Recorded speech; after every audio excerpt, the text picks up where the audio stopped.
There was a car in 1948 that could have changed everything. It had disc brakes when everyone else had drums. It had a padded dashboard when steel was still smashing into foreheads. It had a safety cage before anyone knew what that meant. Only 51 were ever built, not because they didn't work, but because they worked too well.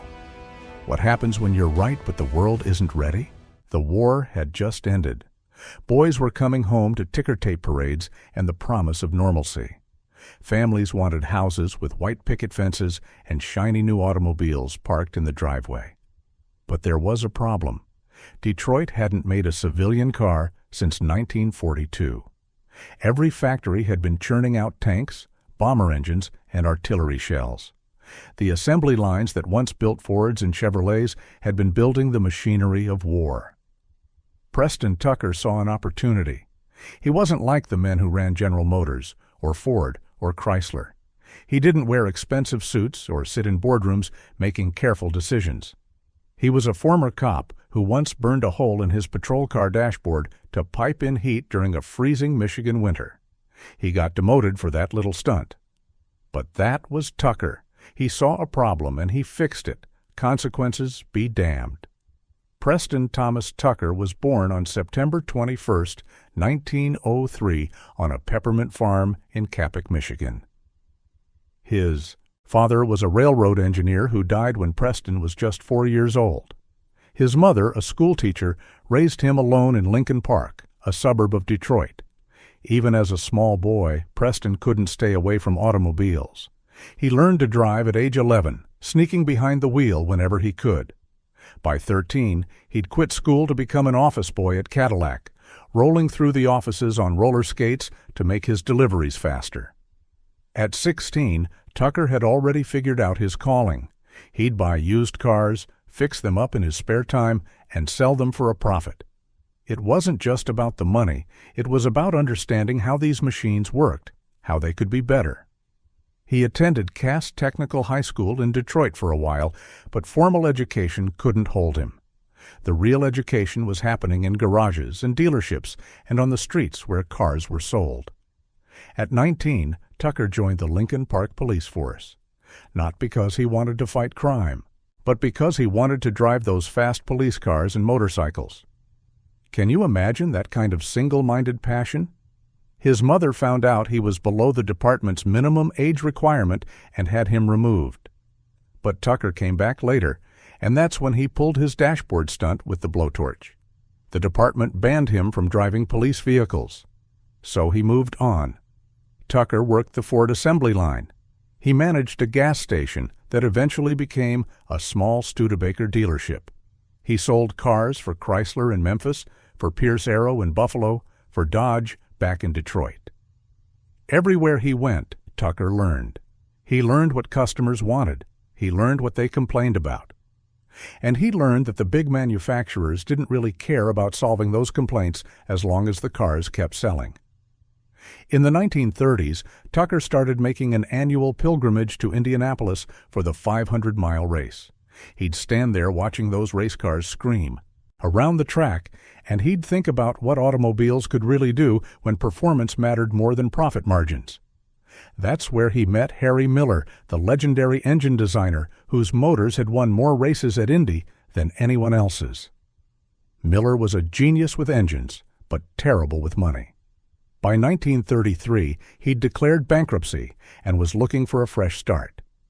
Tucker convinced Miller to partner with him. They formed Miller and Tucker Incorporated in 1935, and their first job was building 10 souped-up Ford race cars for Henry Ford himself. It should have been Tucker's big break, but they didn't have enough time to develop and test the cars properly. At the race, the steering boxes on every single car overheated and locked up. They all dropped out. Henry Ford was so disgusted he swore off racing sponsorship for the rest of his life. But Tucker didn't give up. He and Miller kept building race cars until Miller's death in 1943. Tucker even helped Miller's widow pay for the funeral.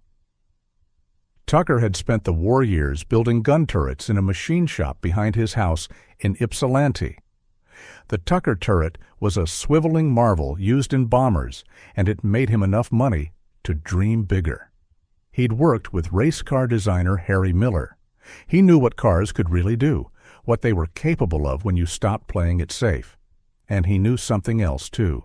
He knew that cars were death traps. Think about the cars your parents or grandparents drove in the 40s and 50s. Chrome and steel and zero protection. If you hit something, the steering column went straight through your chest. The dashboard was solid metal, waiting to crack your skull. The windshield turned into flying daggers. Thousands of Americans died every year in crashes that modern safety features would have made survivable. But Detroit didn't care. Why would they? People kept buying cars anyway. Tucker cared. In December of 1946, his design appeared in Science Illustrated magazine. They called it the Tucker Torpedo. It looked like something from a science fiction movie, all swooping lines and aerodynamic curves. But it wasn't just pretty, it was packed with innovations that would take decades for other manufacturers to adopt. The car sat low to the ground, just 60 inches tall, but somehow had more interior space than anything Detroit was making. The centerpiece was that third headlight, right in the middle of the grille. People called it the Cyclops eye. It swiveled when you turned the steering wheel, lighting up the road ahead as you went around corners. Can you imagine? In 1948, most cars still had headlights that barely lit up the road ahead, let alone around curves. 17 states had laws against having more than 2 headlights. Tucker had to design a cover for those states. Even the law wasn't ready for what he was trying to do. But the real genius was in the safety features. Tucker put the engine in the rear, like a Porsche, which meant no engine block to crush you in a head-on collision. The windshield was designed to pop out on impact instead of shattering into your face. The dashboard was padded. The instrument panel was within easy reach. There was even a reinforced safety cage built into the structure of the car, years before anyone else thought of such a thing. Tucker initially wanted to include seat belts, but his advisors told him it would scare customers. Americans in 1948 didn't want to think about crashes. Tucker set up shop in a massive factory on the south side of Chicago. It had been built to produce B-29 bomber engines during the war, and it was one of the largest factories in the world. 475 acres of possibility. The factory's kitchen alone could feed 27,000 people a day. He hired brilliant designers like Alex Tremulous, who had worked for Auburn and Cord. Tremulous joined on Christmas Eve of 1946 and had just 6 days to finalize the design. 6 days. And he did it. Tucker brought in engineers who believed in the dream. Many came from the racing world, men who knew how to build fast under impossible deadlines. And he started selling that dream to America. The marketing campaign was genius. Tucker sold accessories before the cars even existed. Radios, seat covers, luggage. Buy these items and you'll get early delivery of your Tucker 48. It was a way to raise capital, and it worked. Americans sent in their money. They believed. Tucker raised about $2 million this way, which sounds like a lot until you realize what it takes to actually manufacture cars. June 19th, 1947. That was supposed to be the day everything changed. Over 3,000 people showed up at the Chicago plant for a stockholder luncheon and the grand unveiling. They took a train tour through the factory. They sat in the auditorium, waiting to see the future. But backstage, disaster was unfolding. The transmission had locked up. The car wouldn't move. Tucker stood on that stage for 2 hours while his engineers, covered in grease, frantically tried to fix it. They couldn't get it running in time. The engineers had been beating out sheet metal by hand because they couldn't get clay for a proper mock-up. They'd installed 2 heavy truck batteries that weighed over 150 pounds, and the weight had snapped the suspension arms. So finally, they just pushed the car onto a rotating platform by hand. The curtain rose. The crowd went wild. Tucker's daughter smashed a champagne bottle against the Cyclops eye, soaking her father. Nobody in that audience knew the car hadn't driven out under its own power. They just saw the dream. chrome and silver and tomorrow wrapped up in one beautiful package. But hope doesn't pay for steel. It doesn't convince suppliers to give you materials when the big three are telling them not to, because that's what was happening behind the scenes. Ford, General Motors, Chrysler, they saw Tucker as a threat. Not a big threat, maybe, but a threat nonetheless. If this upstart could build a safer car, what did that say about their cars? If Tucker succeeded, they'd have to spend hundreds of millions retrofitting their entire lines. So they made sure Tucker couldn't get the materials he needed. Tucker pushed forward anyway. By March of 1948, the first production model was ready. Then the second, then a third. The cars were hand-built, each one a masterpiece of engineering. They had rear-mounted engines adapted from aircraft applications. They had innovations like a modular powertrain that could be swapped out in 15 minutes at a service station. You could drop off your engine and transmission, get a loaner set, and be back on the road immediately. No waiting for days while your car sat in the shop. Nobody else was thinking like this. But the walls were closing in. The Securities and Exchange Commission launched an investigation in April of 1947. They said Tucker was making claims he couldn't back up. They said he was committing fraud by selling accessories for a car that didn't exist yet. The investigation turned into a media circus. Newspapers ran stories questioning whether Tucker was a visionary or a con man. Investors got scared. The money dried up. On June 10, 1949, Preston Tucker and 7 other executives were indicted for fraud and conspiracy. The trial was a spectacle. Tucker pointed out that most of the SEC's allegations were simply wrong. Many of the so-called deficiencies didn't actually exist. The 8 defendants were eventually acquitted on all charges. But it didn't matter. The company had already filed for bankruptcy. The dream was dead. Only 51 Tucker 48s were ever built. Think about what those 51 cars represented. Every single one was proof that Tucker had been right. The cars worked. They were safe. They were innovative. They were everything he'd promised. But being right doesn't always matter in America, does it? Sometimes being right just makes you a target. The big three went back to building cars the same old way. Americans kept dying in crashes that didn't have to be fatal. Francis Ford Coppola's father invested $5,000 in Tucker Corporation. That was a fortune for a middle-class symphony musician in the 40s. When young Francis asked his father when the Tucker was coming, his dad eventually had to tell him the truth. It was never coming. The big companies didn't want it to exist. They wouldn't let Tucker buy the steel and supplies he needed. But Coppola's father didn't blame Tucker. He loved innovation. And 40 years later, his son would make a movie about Preston Tucker, trying to capture that tragic beauty of a dream deferred. The factory where those 51 cars were built? Today, it's a Tootsie Roll, factory and shopping center.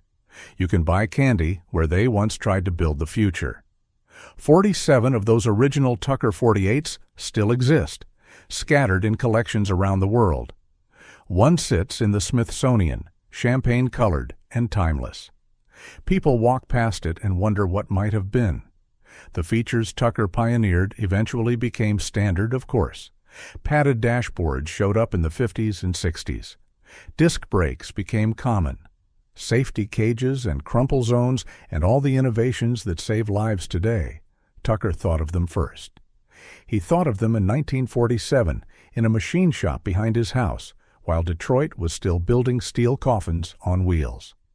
How many lives could have been saved if America had listened?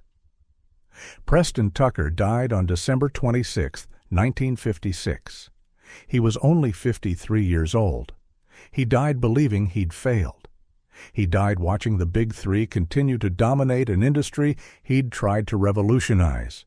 He died knowing that only 51 of his cars existed when there should have been hundreds of thousands. But here's what Tucker didn't know. He didn't know that car enthusiasts would treasure those 51 vehicles like sacred relics. He didn't know that automotive historians would call him a visionary decades later. The Tucker Automobile Club of America still exists today. They hold annual conventions where people gather to celebrate Preston Tucker and his impossible dream. They bring their restored Tucker 48s, keep the engines running, make sure the Cyclops eye still swivels when you turn the wheel. Because some dreams don't die even when the dreamer does. There's something particularly American about Tucker's story. The lone innovator taking on the establishment. The small guy with a better idea getting crushed by corporate power. The visionary who was right too soon. We love these stories even though they break our hearts. Maybe especially because they break our hearts. We want to believe that innovation wins, that the best idea rises to the top. But Tucker's story reminds us that sometimes the best idea gets buried under legal fees and bad press and big companies protecting their market share. The 17 states that had laws against 3 headlights, they eventually changed those laws. The safety features that were supposed to scare customers, they became selling points. Everything Tucker said would happen, did happen, just not for him, just not in time. That's the cruelest part of the story. Tucker was right about all of it. The world just wasn't ready to let him be right. 47 Tucker. 48 still run today, 70 some years after they were built. Every time one of those engines starts, every time that Cyclops eye swivels on a dark road, it's a reminder. A reminder that being right isn't enough. A reminder that solving problems nobody asked you to solve can cost you everything. But also a reminder that some ideas are too good to die, even when everything conspires against them. Do you know someone who tried to change things and paid the price? Share their story in the comments. We need to remember the Tuckers of the world before we forget what it means to dream big.